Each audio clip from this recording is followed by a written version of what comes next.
The kitchen at Merrifield Hall kept its own hours, and on the night this story properly begins, those hours ran well past midnight, which was how a new housemaid came to be standing on a upturned crate, red to the ears, informing the entire below-stairs population of the house that they did not know their own master, and ought to be ashamed of themselves. She did not know he was standing in the passage doorway, one hand still on the latch, wondering why he had come down for warm milk like a boy, and finding instead a trial in progress with himself as the defendant.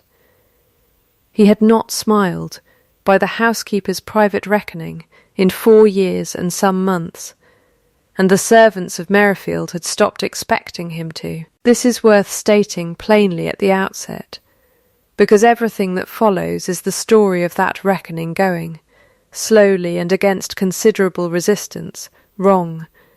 The new maid, for her part, had been in the house 11 days, and had already decided several things she had no business deciding, one of which was that she liked the Duke of Merrifield rather better than the people who worked for him.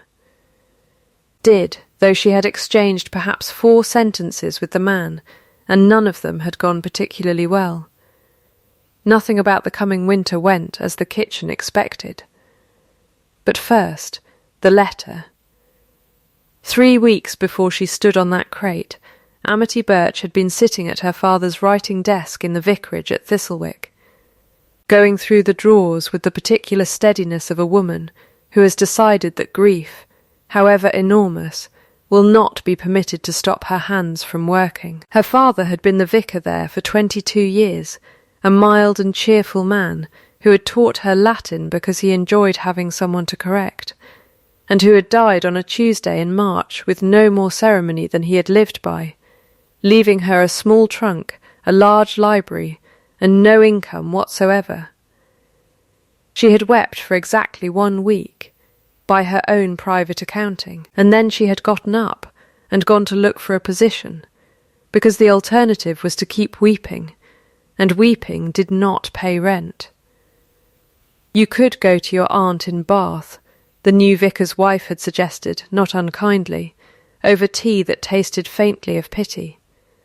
I could, Amity agreed, but my aunt in Bath believes that laughing indoors damages the furniture, and I intend to keep laughing, so we would not suit.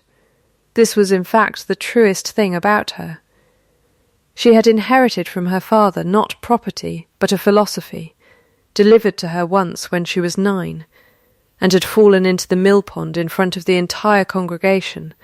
When the world sits you in the mud, she remembered him saying, "Laugh before it teaches you not to." She had gotten very good at the laughing. It was not performance. Nothing about Amity Birch was performance, which was in fact the first thing anyone ever noticed about her, before her eyes, before her competence, before anything else. She simply looked at people, directly, the way most well-bred young women had been trained out of doing, and she laughed when things were funny, whether or not anyone was watching to see if she would. The position, when she found it, was housemaid at Merrifield Hall, seat of the Duke of Merrifield, 40 miles north, and a full county away from anyone who had known her as the vicar's clever daughter. The agency woman who arranged it looked at her over her spectacles and said, "You read Latin. You'll be scrubbing grates," as though these facts were intention, which Amity supposed they were, and did not mind. She arrived on a grey Thursday with her trunk and her father's copy of Ovid, which she had kept though she had sold nearly everything else, and found a house that seemed to be holding its breath. It was, by any measure, a beautiful house, long and grey gold in the failing light, with an avenue of limes and a lake that gave the estate its name lying flat and silver beyond the east lawn. But there was a stillness to it that had nothing to do with beauty. The knocker on the front door was for visitors who did not come. An entire wing, she would learn within her first hour, was shut up, and had been for years, its shutters closed like eyes that did not intend to open again. Somewhere inside, A clock had stopped at 3:20, and no one had wound it. Mrs. Dunmore, the housekeeper, met her at the servants' entrance with a candle and an expression that suggested she had met a great many new maids and expected none of them to last. "You'll keep your voice down after 9, Mrs., Dunmore said. "By way of welcome, you'll knock before entering any room in the east wing, which you will have no cause to enter regardless, and you will not, under any circumstance, attempt to be cheerful at his grace." "Is that a rule?" Amity asked, "or a warning?" "Both," said Mrs. Dunmore, and did not elaborate. She elaborated later, of course. Everyone in that kitchen elaborated eventually, at length and with relish, because the Duke of Mirrorfield was the single most reliable topic of conversation the servants' hall possessed, more reliable than the weather, more reliable than the price of coal. Over her first days, Amity absorbed the general portrait the way one absorbs damp, gradually, and then all at once.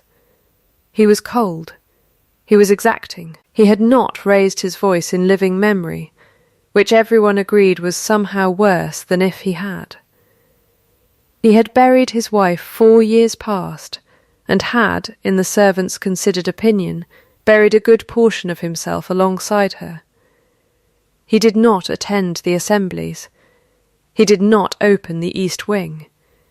He did not, said the youngest footman, with the confidence of a boy repeating something he had heard 100 times, smile, not at Christmas, not at his own birthday, not, it was rumoured, ever. He smiled at his wedding, offered Mrs. Bagshaw the cook, stirring something that smelled of cloves. Once we counted. Amity, scouring a pan with more attention than it required, found she did not much care for this portrait, though she could not have said why, having met the man for perhaps 90 seconds in a corridor on her 3rd day, during which he had asked her name. She had given it, and he had walked on without further comment, which the footman assured her was, for his grace, practically a soliloquy. She kept the objection to herself for 11 days. Then, on the night the trunk in the hall clock struck midnight, and half the household was still awake over cocoa because a storm had knocked a tree across the drive, and everyone was too keyed up from the noise to sleep, the conversation turned once more to the Duke, and this time it turned unkind. "Tight as a drum. That's what he is," said Nell, the upper housemaid, who fancied herself the household's chief wit.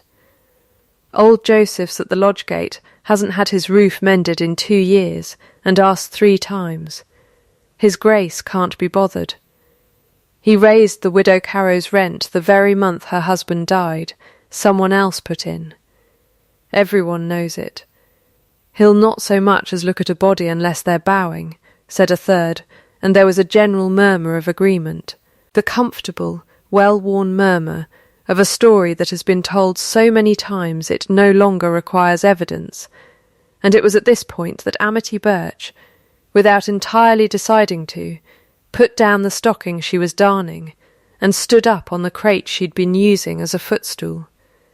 Apparently for the added height the argument required. "That is not true," she said, "and I think you all know it is not true, and I think you say it because it is easier than finding out otherwise."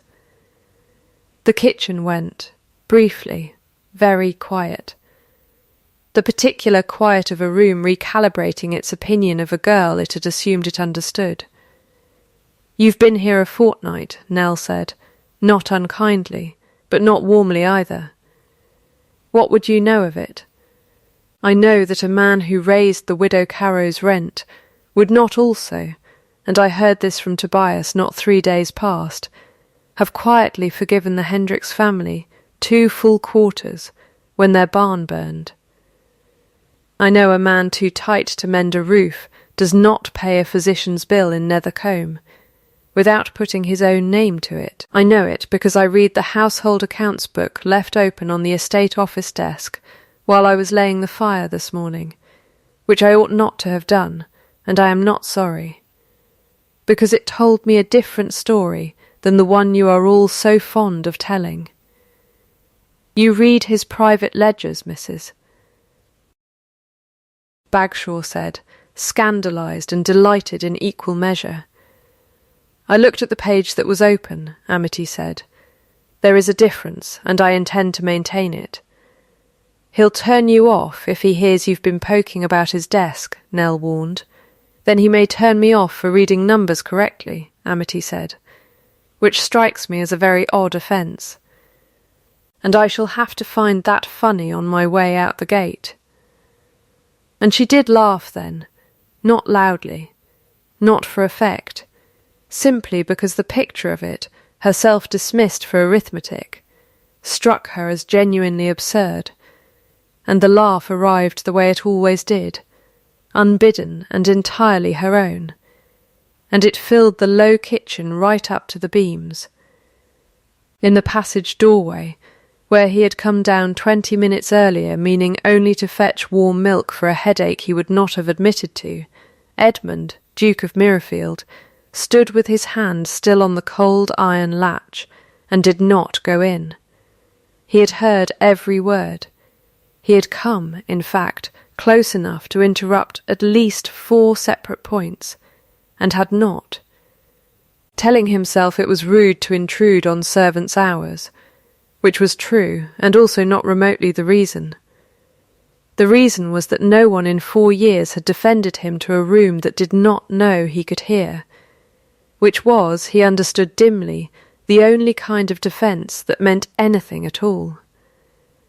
The large brindled dog that slept by the kitchen hearth, a hound with the grave, unhurried manner of an old professor, whom the previous Duke had named Cicero as a joke that had long since stopped being funny to anyone but the dog, lifted his head at the new voice raised in argument, considered the matter with visible seriousness, and thumped his tail twice against the flagstones in what the scullery maid later swore on her life was applause.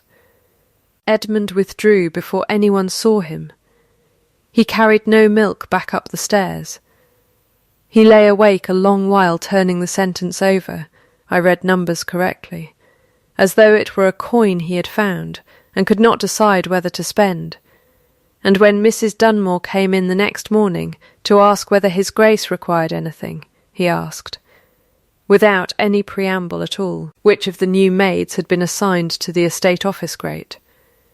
The Birch girl, said Mrs. Dunmore, surprised into candour. Why do you ask? No reason, said the Duke of Merrifield, who had not told a lie that unconvincing since he was 9 years old, and Mrs. Dunmore, who had run that household for 2 decades and recognised a lie when she heard one, even when she could not yet guess its shape, said nothing at all, which was in its way the beginning of everything. She met him properly 2 mornings later, and it happened, as these things generally do, at the worst possible moment for dignity on both sides. Amity had been sent to air the estate office, a room she had been given strict instruction never to enter while occupied, and which she had every reason to believe was not occupied, since his Grace kept to a schedule so exact the servants set the kitchen clock by his study door. She came in backward, arms full of linen and coal-scuttle balanced on one hip, and put her foot squarely through a low footstool that had been moved from its customary place, and went down in a spectacular, ungainly heap of skirts and coal dust directly in front of the desk, where the Duke of Merrifield, who had risen early and broken his own schedule for reasons he would not examine, was sitting with a pen in his hand, and an expression of a man watching his morning arrive somewhat sooner and considerably louder than planned. There was a silence in which a great deal could have gone wrong. "Are you injured?" he asked, and there was nothing in the question but the flat, practical concern of a man assessing damage to property, which she was not, technically, but which she supposed she resembled at that moment. "Only my dignity," Amity said, getting a coal smear across one cheek as she pushed herself upright, and it was never load-bearing. Something crossed his face very quickly, and was gone before it had properly arrived. Not a smile. Nothing so extravagant as a smile, but the ghost of the intention of one, filed away before it could be spent. He rose, which surprised her, and extended a hand, which surprised her more, and she took it because refusing seemed a great deal more trouble than accepting. "You are the Birch girl," he said. It was not a question. "I am Amity Birch, your Grace, and I appear to be wearing your footstool. It was moved yesterday. I ought to have had it put back." He said this as though the footstool's location were a small administrative failure on his part rather than hers, which she noted, filed away in turn, and did not comment upon. Cicero, who had followed her in on the theory that wherever the new girl went, interesting things happened, sat down beside the wreckage of the footstool with the solemn air of a magistrate reviewing evidence, looked from Amity to the Duke and back again, and appeared, on the whole, satisfied with what he found. "You'll want to see to that," the Duke said, nodding at the coal streak on her cheek, and then, because he had apparently exhausted his entire supply of small talk in one sitting, returned to his desk and picked up his pen with the studied concentration of a man who has decided the interview is over, and hopes very much that his hands will stop being aware of themselves shortly. Amity gathered her scuttle and her linen and her considerably diminished dignity and left, and it was not until she was 3 doors down the passage that she realized she was smiling. Not the polite professional smile she had been trained to keep for the family, but something wider and more foolish, because she had just discovered, quite by accident, that the man the entire kitchen called cold had apologized to her for a footstool. He told himself, watching the door close, that the encounter had been an inconvenience. He examined this claim for exactly as long as it took to write 1 line of a letter to his steward, found the line illegible from having pressed the pen too hard, and set the pen down for the day.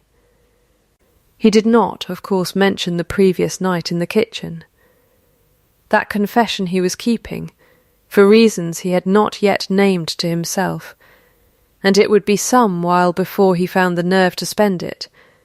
But he had already, without quite noticing the decision being made, begun to arrange his mornings around a footstool that had not, in point of fact, needed moving in the first place. By the 2nd week of her acquaintance with Merrifield's more unusual habits, Amity had come to understand that the Duke did not simply happen upon her. He arrived at things. He arrived at the estate office on mornings when she was laying its fire, though his correspondence, by his own steward's account, had never before required such regular early attention. He arrived at the stable yard on the 1 afternoon a week she was sent to fetch eggs from the home farm, on the pretext of inspecting a gate latch that Tobias the footman had, in fact, mended a full year prior, and mentioned so cheerfully in front of both of them, earning himself a look from his Grace that sent him whistling back to the stables considerably faster than he'd arrived. "The latch again, missus," Dunmore said one evening, not quite able to keep the amusement from her voice as she counted linen with Amity in the still-room. "That latch has had more attention this fortnight than in the whole of its natural life."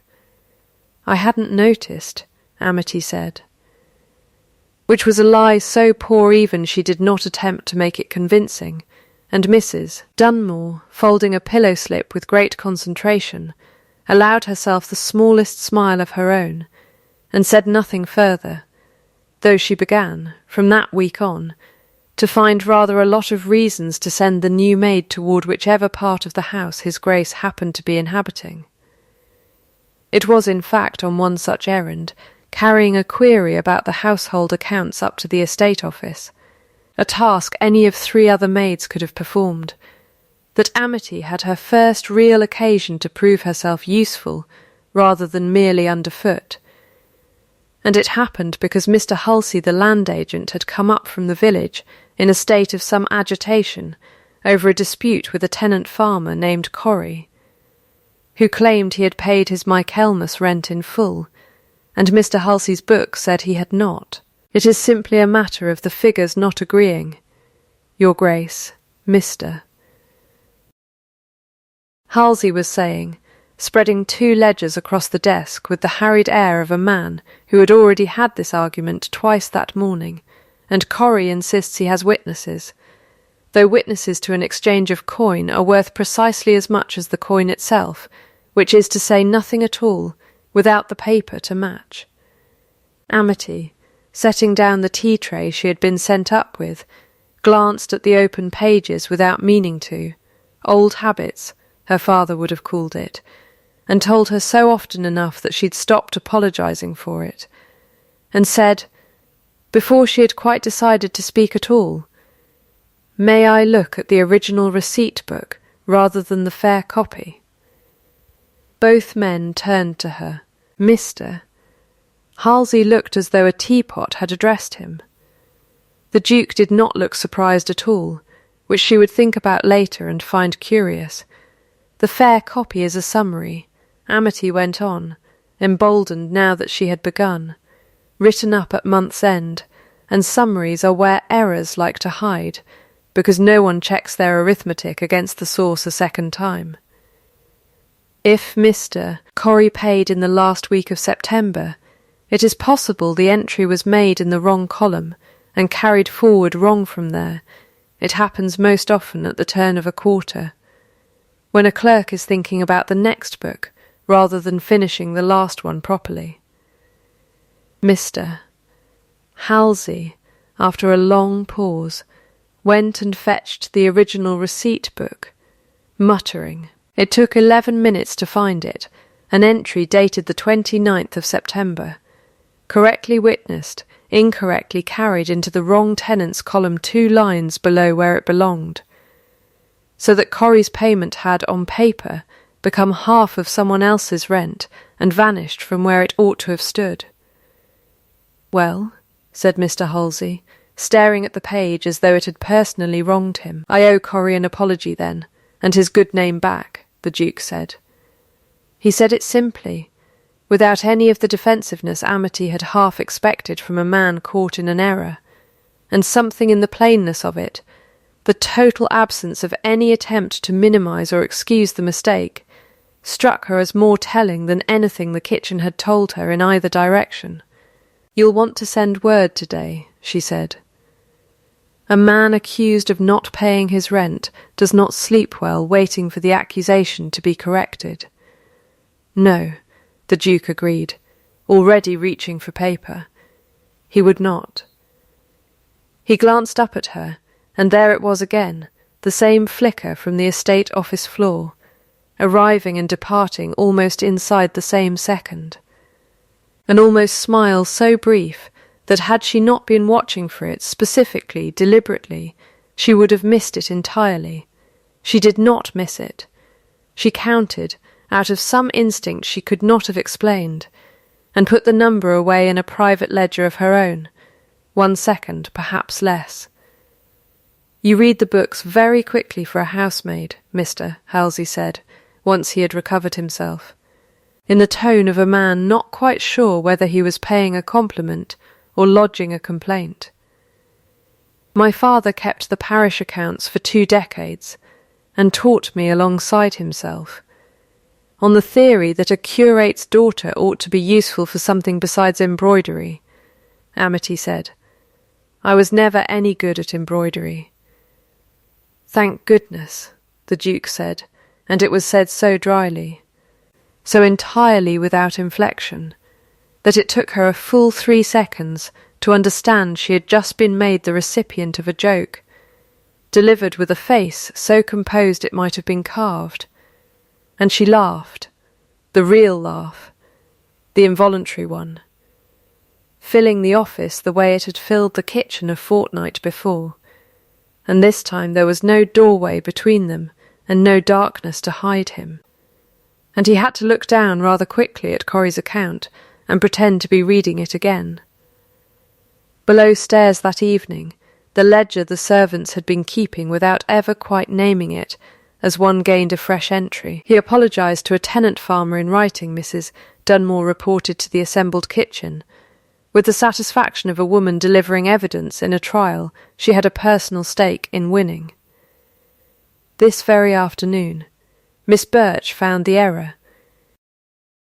"He'll be mending the Joseph's roof next," said Nell, who had softened her position on the new maid considerably since the night of the crate, and meant the remark as a joke, and was not, in fact, so very far wrong, though it would be some weeks yet before the roof of the lodge gatehouse acquired the new thatch that eventually gave the joke away as prophecy. Amity, scraping carrots at the long table, and only half listening, found herself smiling at the wood grain of the table rather than at anyone in particular, and did not examine why, telling herself it was pleasant simply to have been useful, which was true, and also not the whole of it, not nearly. It was the east wing that finally told her the rest. She came upon it by accident, in the strict sense that she had not gone looking for it, though she would admit to herself later that she had wondered about it a great deal since Mrs. Dunmore's first warning, the way one wonders about any locked door in a house one otherwise knows top to bottom. It was a wet afternoon in late October, the sort that keeps a household indoors and restless, and she had been sent with a stack of linens to a store cupboard, whose door, she discovered on arrival, was not the store cupboard door at all, but the connecting passage that led, she realised with a small lurch of understanding, directly into the shuttered wing. She had every intention of turning back. She had, in fact, turned nearly the whole way around when she heard a step behind her that was not a servant's step. Servants at Merrifield had a particular unhurried gait, worn in by decades of not wanting to seem to be rushing toward or away from anything, and turned back to find the Duke standing at the passage's far end, his hand resting on a door handle he had clearly not intended to be found touching. Neither of them said anything for a moment that stretched considerably longer than the moment itself would have suggested it should. "I took a wrong turning," Amity said. "I'll go back the way I came." "You needn't," he said, which surprised her enough that she stayed where she was. He looked, for the first time since she had known him, uncertain, not cold, not composed, simply a man standing outside a door he had built a 4-year habit of not opening, deciding something. "This was my wife's wing," he said. "Eleanor's. She kept her rooms here, and her instruments, and I had it closed after she died because I found I could not." He stopped. He did not finish the sentence. Amity had noticed, by then, that his sentences often stopped exactly where the feeling in them grew too large for the words available, and that he let them stop, rather than forcing a false ending onto them, which she thought showed a kind of honesty most people lacked the nerve for.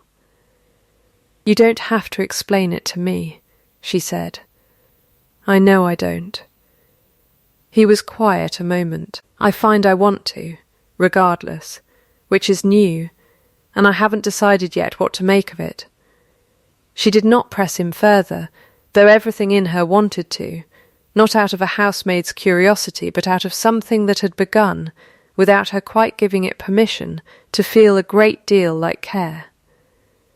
Instead she told him, because it seemed the fairest trade she had to offer, about her own father, how the vicarage had gone quiet the way this wing had gone quiet, how she had for one entire week allowed herself to sit in his empty study and grieve without apology, and how at the end of that week she had decided that grief and joy were not, as the world liked to insist, opposites competing for the same room, but two tenants who could share a house perfectly well if neither one was made to leave.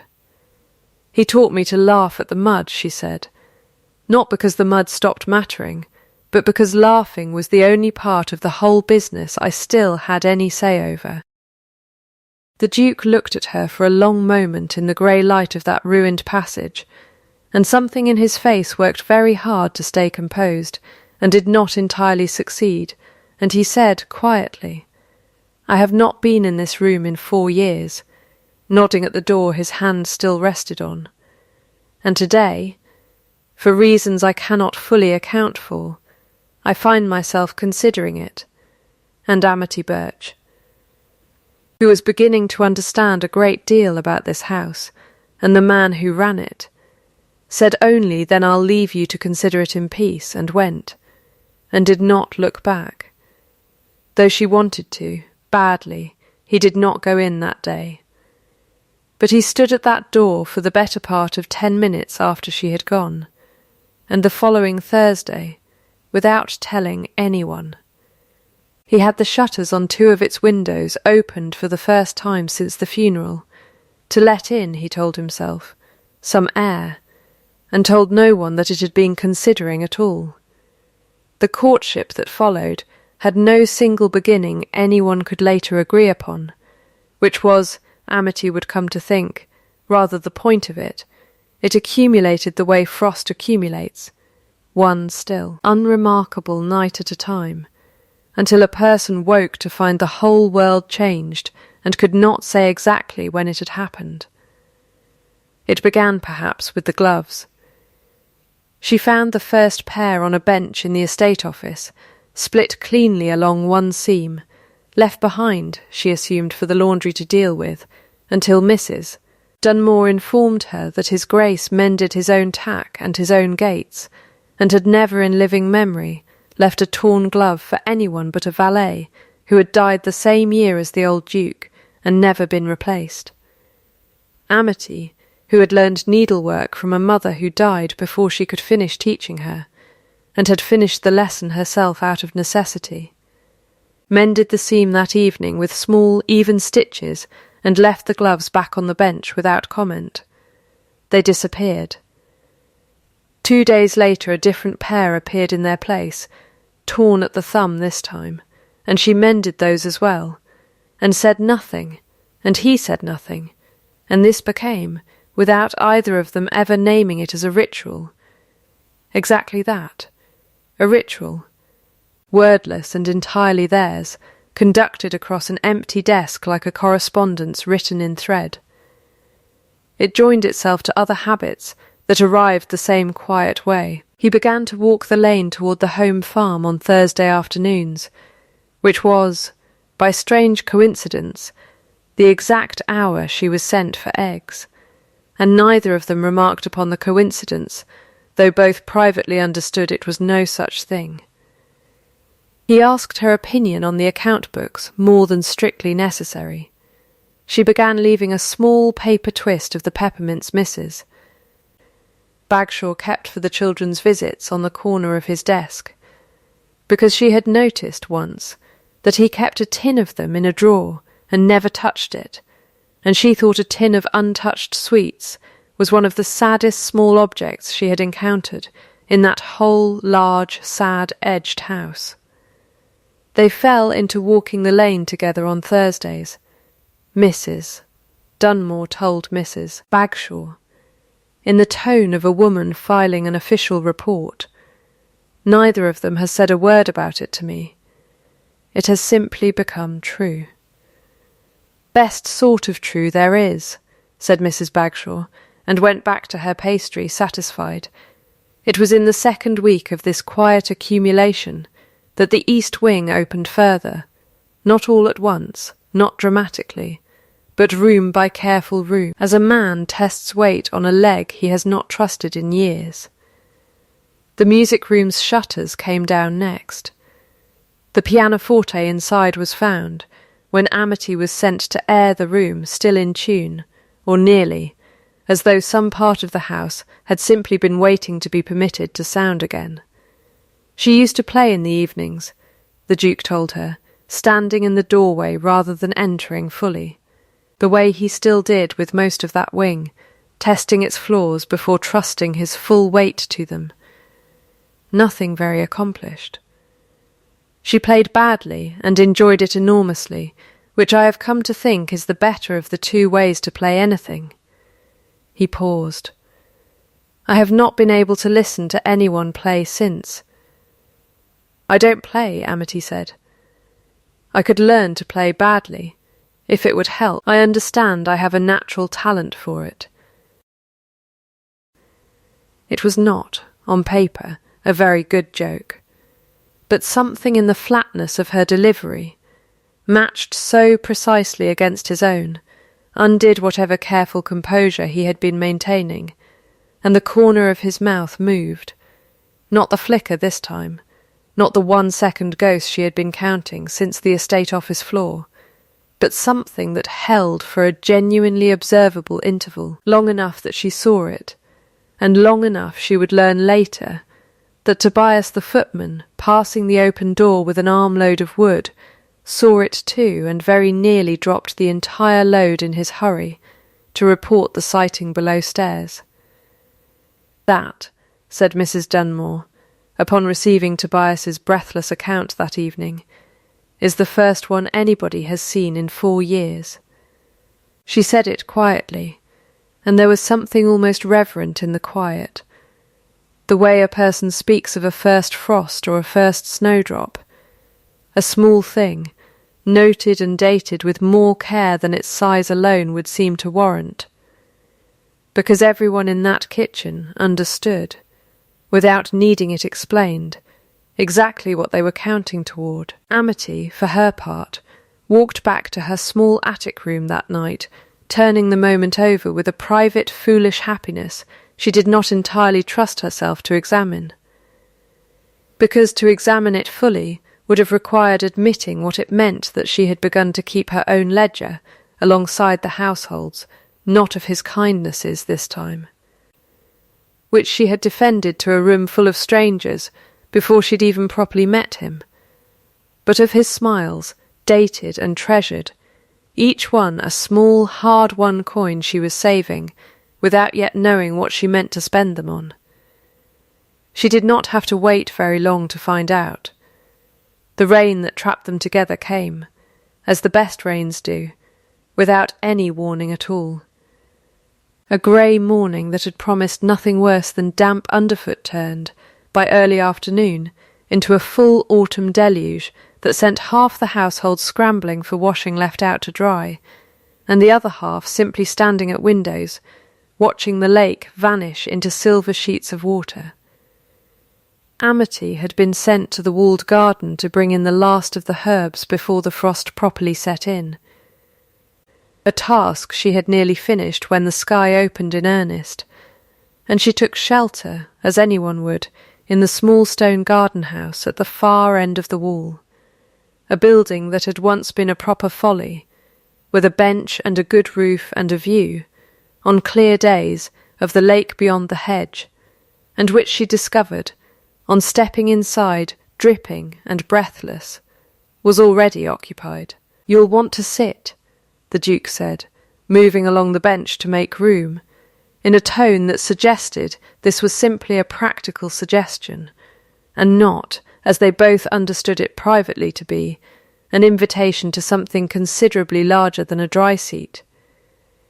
They sat in silence for a while, listening to the rain drum against slate, close enough that she could feel the warmth of him along her side, without either of them acknowledging the fact aloud.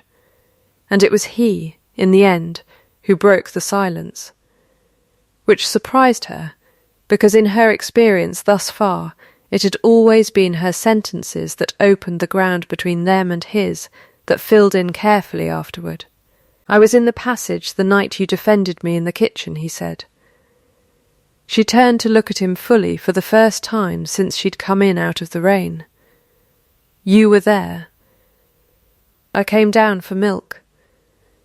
I have not, in point of fact, ever wanted milk less in my life than I did in that particular 20 minutes, because I could not make myself leave until I had heard the whole of it. He was looking straight ahead, at the rain, not at her, the way a man looks at something safe when he is about to say something that is not.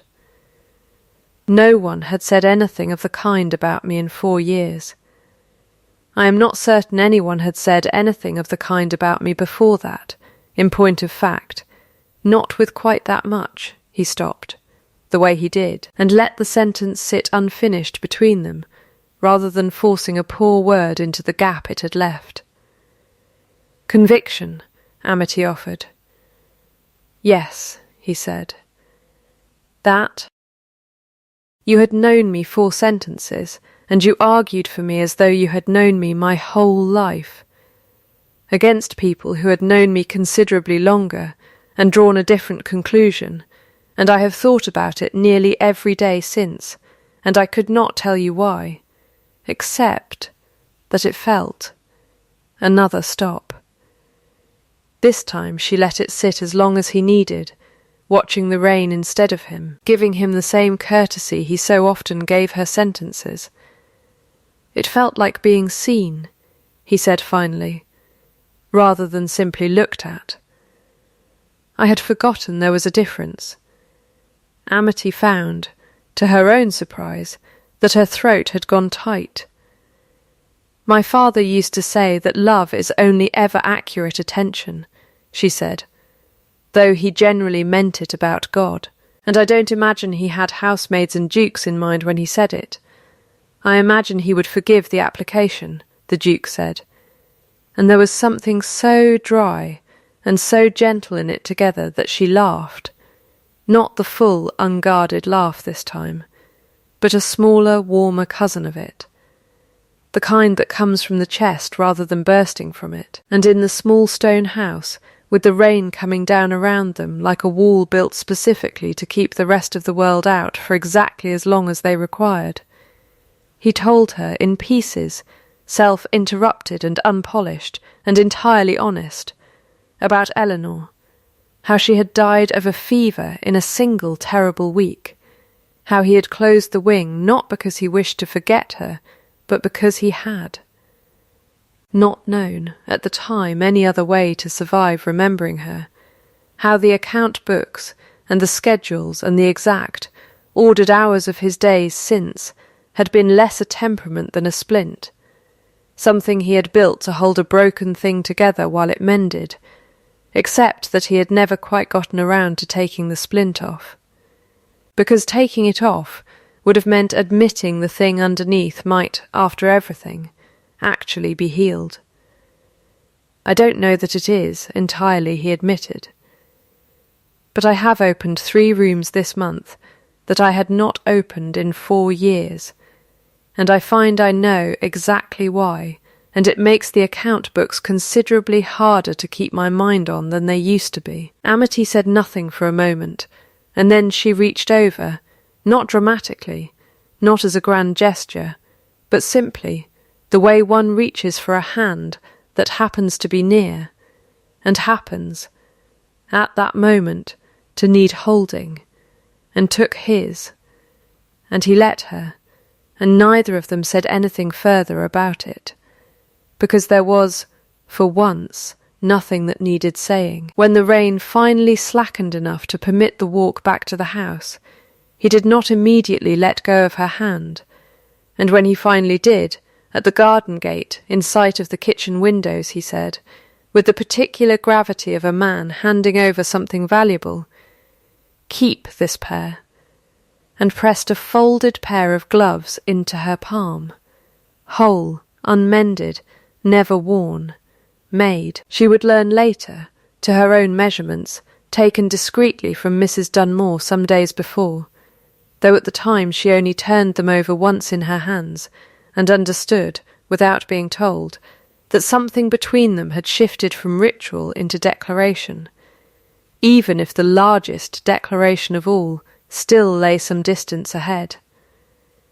It was Mrs. Dunmore who brought the letter up herself, rather than sending it by the usual channel, which was how Amity knew, before a word of it was read aloud, that something in the ordinary rhythm of the house had changed. "The Dowager Duchess," Mrs. Dunmore said, setting the folded page on the estate office desk with the particular care of a woman handling something that might go off.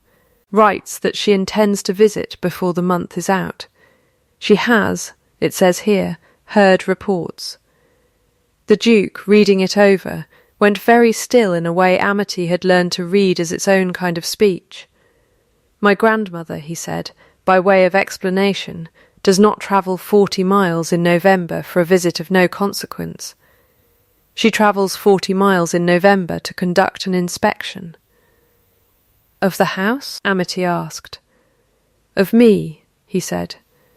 Generally, on this occasion, I suspect, of considerably more specific matter. He set the letter down and looked at her directly, which he had by then taken to doing quite often, and there was something apologetic in it that made her stomach turn over before he had said another word. There is also, he went on, and here his sentences began, once more, to interrupt themselves, a family understanding, nothing formal, nothing I have ever encouraged, but not nothing, either, regarding a Lady Beatrix Colne, whose late father was a great friend of mine, and whose mother has apparently written to my grandmother more than once this year on the general subject of what she terms an eligible arrangement long overdue. I see, Amity said, and found that she had gone very carefully neutral, the way she had learned, over 26 years, to go neutral about things that hurt considerably more than she intended to admit to a room. I have never proposed it, the Duke said quickly, and there was something almost urgent in the speed of it, and I have no intention of proposing it, now or at any point. And I want that stated to you plainly before my grandmother arrives and says something designed to make you doubt it, because she is extremely capable of that sort of thing, and I would rather you heard the truth from me first. Thank you, Amity said, for saying it plainly, and meant it, though the small cold fact of the letter, a rumour, an understanding, a mother's hopeful campaign, sat in her chest regardless, the way even a false alarm leaves the pulse racing, a while after the bell has stopped, what she did not know, what would not come to light for some days yet, and which the audience of this account has the considerable advantage of learning ahead of her, was that the Duke of Merrifield spent that same afternoon writing 2 letters rather than 1.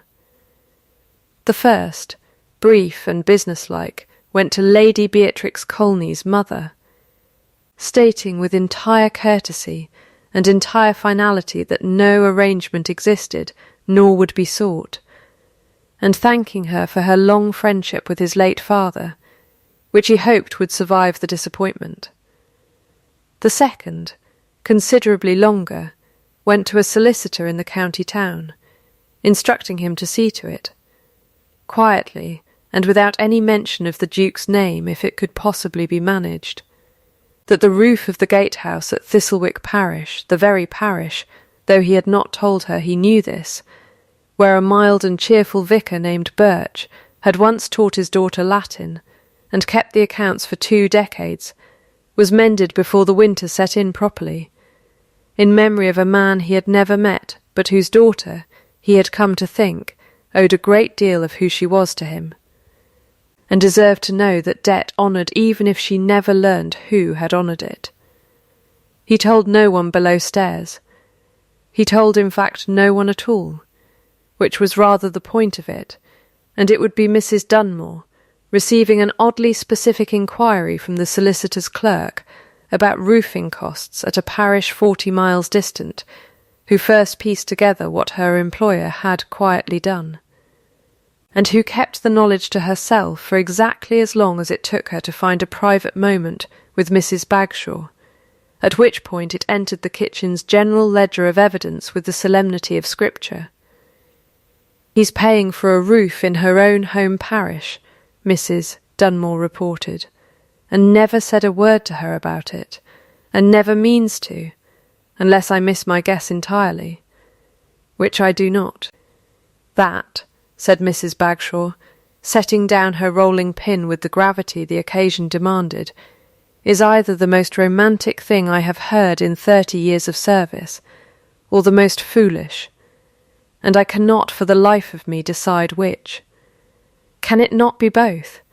Said Tobias, who had been listening from the doorway and was roundly told to mind his own work, though no one disagreed with him.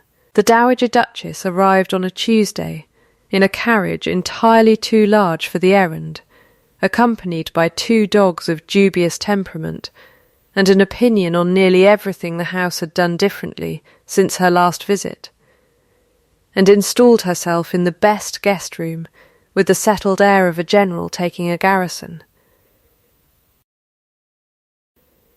Amity met her on the second morning, summoned, there was no other word for it, to the small drawing-room where the Dowager Duchess had established her headquarters, on the pretext of bringing tea that a footman could have carried equally well, and understood within 4 seconds of entering the room that the tea had never been the point.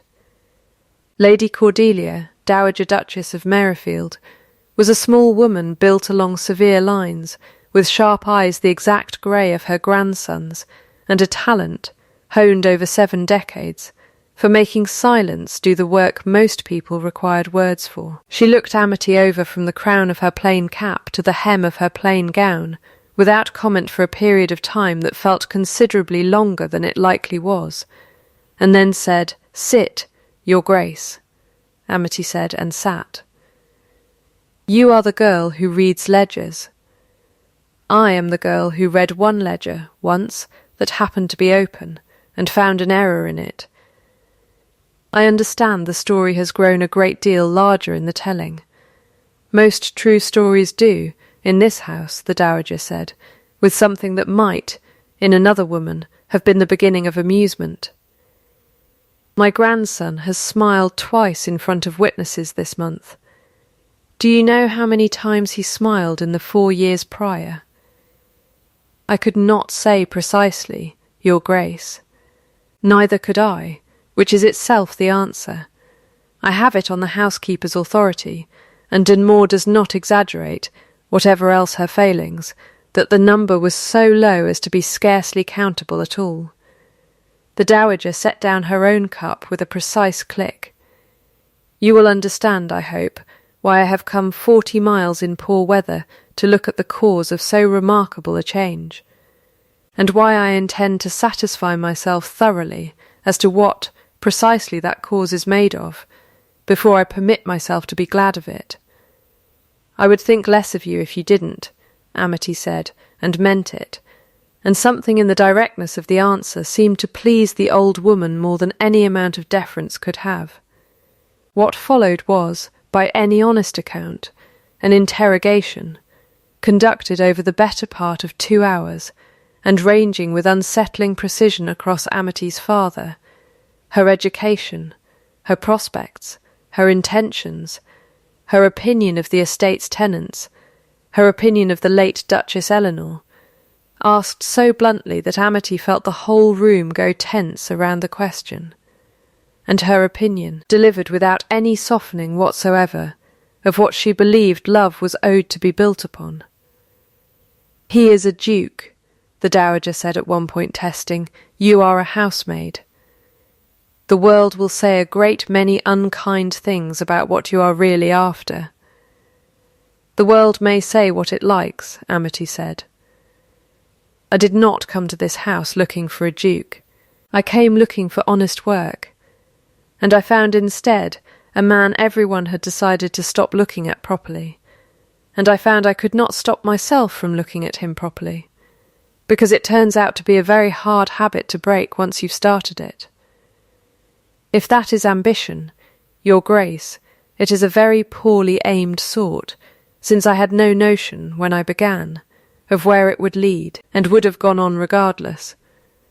And if I told you," the Dowager pressed, leaning forward now, "that there exists a young woman of excellent family and considerable fortune, whom this whole county expects him to marry, and that your continued presence here does nothing but complicate what ought to be simple, then I would tell you, Your Grace, that I have met your grandson a great many times this autumn, and not once in any of those meetings has he given me the smallest reason to believe he wishes that arrangement simple, or wishes it at all, and I would rather trust the evidence of a man's own actions than the convenience of a county's expectations. But I would also tell you, Amity went on, before the Dowager could answer, that if he told me tomorrow, plainly and honestly, that he had changed his mind, I would go, without a scene, and without complaint, because I did not come here to trap a man into anything. I came to be useful, and if I have become something more than useful to him, that is his doing every bit as much as mine, and I will not apologize for either half of it. There was a long silence, in which the Dowager Duchess studied her with an intensity that would have unsettled a less steady person entirely, and then, unexpectedly, the old woman laughed. A short, dry, surprised bark of a laugh, the laugh of a woman who has been handed precisely the answer she did not expect, and finds she likes it better than the one she was braced for. "My grandson," she said, "has spent 4 years mistaking silence for strength, and I begin to think he required someone with the good sense to tell him the difference." "Very well, Miss Birch." She rose, which signalled, evidently, the end of proceedings. "I withdraw my objection. I never had a great deal of confidence in Beatrix Colney regardless. The girl faints at thunderstorms, which is no foundation for a marriage in this county, and I will write to her mother myself and spare Edmund the trouble, since he has clearly been putting it off out of misplaced delicacy." She paused at the door, and for the first time in the entire interview, something in her sharp face softened into something considerably closer to grief than triumph. "Eleanor would have liked you," she said. "She had very little patience for people who performed their feelings instead of having them. I think that is the highest compliment I am capable of paying anyone, and I do not intend to repeat it, so you had best remember it." "I will treasure it, Your Grace," Amity said, and found, to her own surprise, that her eyes had gone unexpectedly warm. The blessing, once granted, did not immediately simplify matters, however, because the Dowager Duchess, having satisfied herself as to Amity's character, promptly decided that propriety none the less demanded a period of separation before matters proceeded any further.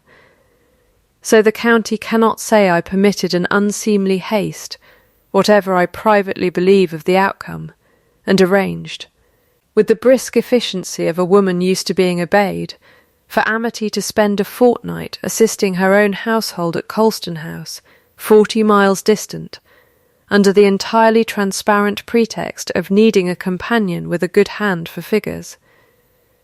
The Duke objected, briefly and without much hope of success, and was overruled by a grandmother who had been overruling him since he was in short coats, and saw no reason to stop now that the stakes had finally grown interesting. The fortnight that followed was, by the account of everyone who witnessed it, considerably harder on the household than on the roads between the two estates. The Duke of Mirrorfield, deprived of the one distraction that had made his ledgers bearable, grew short with his correspondence, longer with his silences, and entirely unable, Mrs. Dunmore reported with some alarm, to leave a single pair of gloves unmended, since there was no one left to mend them, and he had, apparently, quite forgotten how to tear them in the first place. Having stopped riding out to nowhere in particular, the moment the reason for riding had been sent away.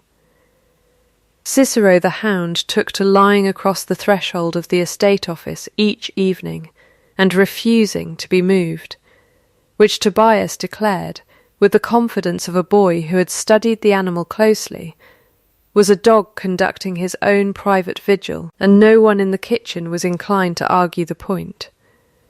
"He hasn't smiled once since she left," Mrs. Bagshaw reported, at the end of the first week, with the tone of a physician delivering a discouraging prognosis.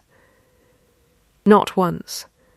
We were up to nearly 1 a day, some days 2, and now we're back to nothing at all. It'll turn, Mrs., Dunmore said, with the serene confidence of a woman who had seen a great many things turn in her time. Give it the fortnight. It turned, in the end, considerably sooner than that. The turn came on the 11th day, when a rider arrived at Colston House at an hour that suggested he had left Merrifield well before dawn, and had not spared his horse a moment's consideration in between, and was shown, dripping and wind-blown, and entirely without his customary composure, into the morning room where Amity sat with her mending, and the Dowager Duchess's correspondence, and looked up, to find the Duke of Merrifield standing in the doorway, with his hair in considerable disarray, and an expression on his face she had never once seen him wear. "Edmund," said the Dowager, from her chair by the fire, with the air of a woman who had been expecting precisely this arrival, and was only mildly disappointed it had taken 11 days rather than 3. "You might have sent word. I sent myself instead," he said, not taking his eyes from Amity. The Dowager Duchess rose, gathered her correspondence with the unhurried dignity of a woman who understood exactly when a room no longer required her presence, and said, "On her way out, I shall be in the library. For quite some time, I should think," and closed the door behind her with a firmness that left no doubt as to her intentions. For a moment, neither of them said anything at all. He crossed the room instead, closing the distance in a few long strides, and stopped in front of her chair, and she rose to meet him, and for a while it seemed as though the 11 days had simply erased the whole of his careful, terse vocabulary, and left him with nothing but the fact of standing there, looking at her as though she were the only fixed point in a room that had otherwise come loose from its moorings. "I have made a list," he said finally, and produced, from an inner coat pocket, a folded and rather crumpled piece of paper, which struck her instantly as the most absurd and the most entirely characteristic thing he could possibly have done. "A list," she repeated. "I find I do better with lists than with," he gestured, somewhat helplessly, at the general vicinity of his own chest. "This, whatever this is." He unfolded the paper, cleared his throat, and began, with the grave concentration of a man reading a legal document into evidence. "Because you argued for me to a room that did not know I could hear you, and meant every word. Because you found an error in a ledger that I had looked at a dozen times and never seen. Because you mended gloves I tore on purpose, so that you would have a reason to mend them, which I did not admit to myself until approximately the 4th pair. Because you opened 3 rooms of this house, simply by standing in doorways and refusing to be afraid of what was behind them. Because the dog prefers you to me, which I have decided to consider evidence rather than betrayal. Because 11 days without you have been considerably longer than 4 years without smiling, which I did not think possible, and which I have stopped trying to argue myself out of." He stopped there, looked up from the paper, and the remainder of it, she could see it plainly. The last lines, still unread, seemed, for a moment, entirely beyond him. "I had 6 more items," he said, "and I find I cannot read them, because I would rather simply ask you. Amity, will you marry me? I am aware I am doing this very badly." "You are doing it exactly right," she said, and her voice was not quite steady, though her certainty was. "Yes, obviously, yes, and then, because some things, once released, arrive all at once and cannot be meted out politely." He laughed. It was not the flicker from the estate office, nor the held half-second in the music-room doorway, nor even the small warm exhale she had earned in the garden-house during the rain. It was the whole of it, unguarded and startled out of him, a real laugh with his head tipping back, and his eyes bright, and his careful composure entirely, gloriously undone. And it lasted, she counted, because by then counting had become as natural to her as breathing, very nearly 6 full seconds, which was, by any reasonable measure, the longest sustained happiness that House had witnessed in 4 years. And she kissed him in the middle of it, once, briefly, because it seemed, on the whole, the only appropriate response to being laughed at so joyfully. From the library down the hall, the Dowager Duchess of Merrifield, who had positioned herself with a book she had no intention of reading within convenient earshot of a door she had every intention of not opening, permitted herself a small, satisfied smile of her own, and did not tell either of them, then or ever, that she had heard the whole of it. The 2-word treaties, as the household later came to call them, were settled within the week, and settled with considerably more argument than either party's evident happiness would have suggested was necessary. The roses come with me, Amity informed him, on the subject of where, precisely, in the vast geography of Merrifield's gardens. She intended to plant the herb beds she had been quietly cultivating behind the walled kitchen garden since October. That is non-negotiable. I had no intention of negotiating it, the Duke said. I intended to ask whether you might extend them into the east border as well, since nothing has grown there in 4 years, and I find I would rather like something too. That, said Amity, is not a negotiation either. That is simply agreement dressed up as a request, and I accept it gladly. I am learning, he said, that most of what I say to you turns out to be agreement dressed up as something else. I am told this is called courtship.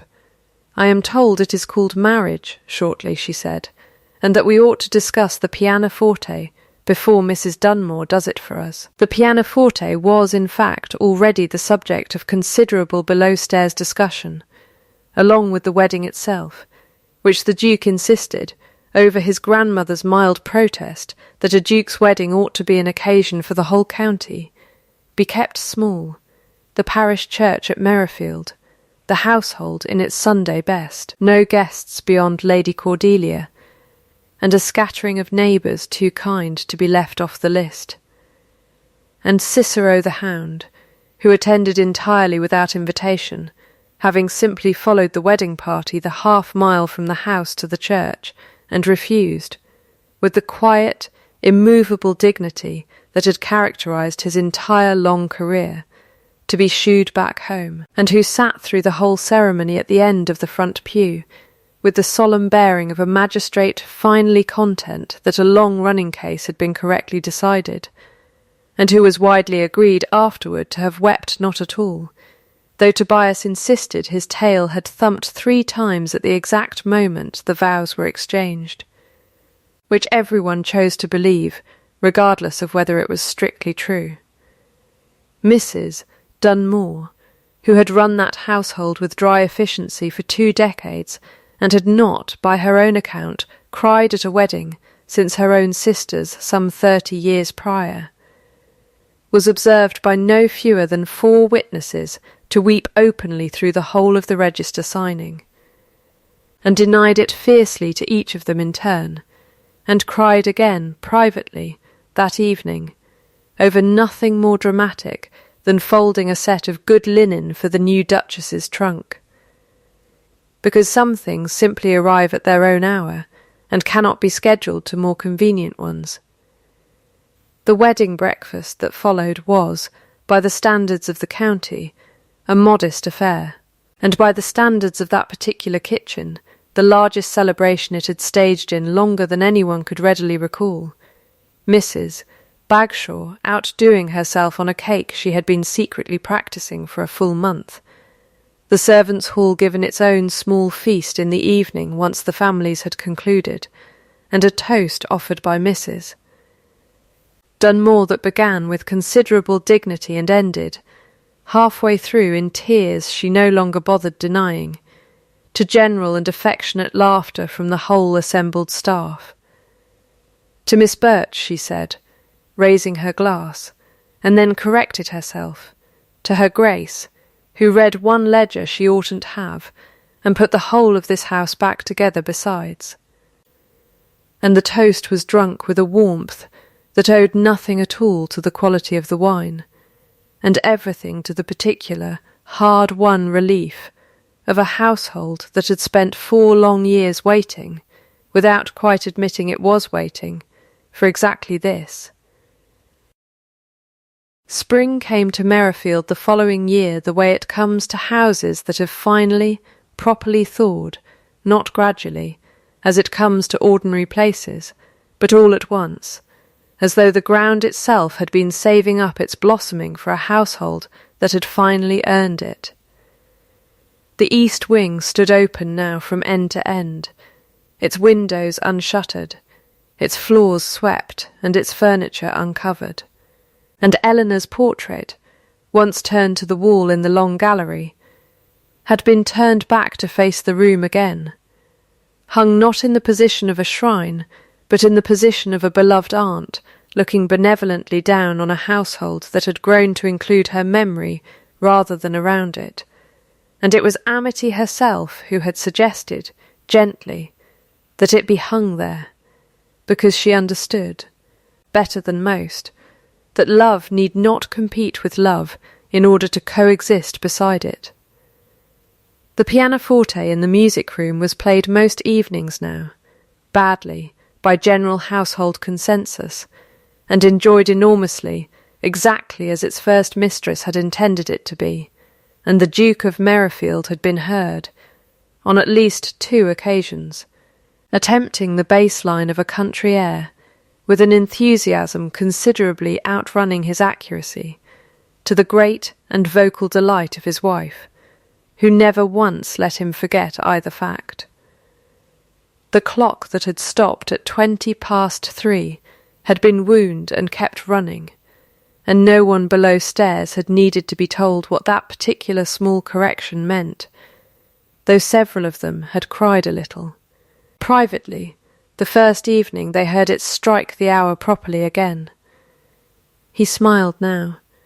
By the household's ongoing and increasingly casual reckoning, most mornings, and occasionally before breakfast, which Mrs. Dunmore reported to Mrs. Bagshaw with the same solemn satisfaction she had once reserved for reporting his silences, and the servants had, without any formal decision to do so, simply stopped counting altogether, on the grounds that a thing ceases to be remarkable once it has become the ordinary weather of a house. And joy, at Merrifield now, was ordinary weather indeed. Lady Cordelia visited twice that spring, declared the herb border in the east garden an improvement she would never admit to having doubted, and left each time with rather less severity in her step than she had arrived with, though she would have denied that too, had anyone been unwise enough to mention it to her face. Mrs. Dunmore ran the household still, with the same dry efficiency as ever, though she had taken, in her private moments, to humming, which no one below stairs had ever once heard her do before that winter, and which everyone was far too fond of her to remark upon. Tobias had been promoted to under-butler, a fact he attributed, at every possible opportunity, to having been the first to report a certain smile in a music-room doorway, though Pruitt the butler maintained, with some justice, that the promotion had rather more to do with his diligence than his gossip, a claim Tobias accepted with good humour, and continued, regardless, to tell the smile story to every new servant hired that year. Cicero, grown a little greyer about the muzzle but no less dignified for it, had taken up permanent residence on the hearthrug nearest the music-room, from which vantage point he supervised the household's continued happiness with the settled satisfaction of a man who had always known precisely how the whole business would end, and saw no reason to pretend otherwise now. As for the gloves, the mended pair, the first ones, whole and unremarkable, and utterly unlike anything a duchess might have been expected to treasure, they were not, as it happened, retired to some drawer as a keepsake, because the Duke of Mirrorfield had, by spring, entirely lost the habit of tearing them, having found at last considerably less use for a splint he no longer required.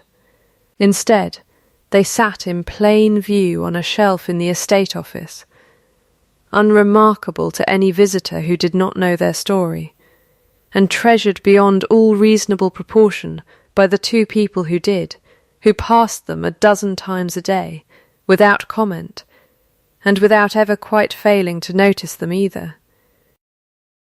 There are stories that begin with a woman standing on a crate in a midnight kitchen, certain of a man the whole world had agreed to misjudge, and never knowing that the misjudged man stood listening in the dark, hardly daring to believe what he heard. This one ended with that same woman standing in a garden full of roses that had not bloomed there in 4 years, in a house full of music that had not sounded there in 4 years, beside a man who smiled now most mornings and occasionally before breakfast, and who had learned, in the space of 1 thawing winter, that the surest evidence of love was never the grand gesture or the practised word, but simply this: someone who looked at you plainly, in your worst and coldest season, and saw, correctly, exactly who you still were underneath it,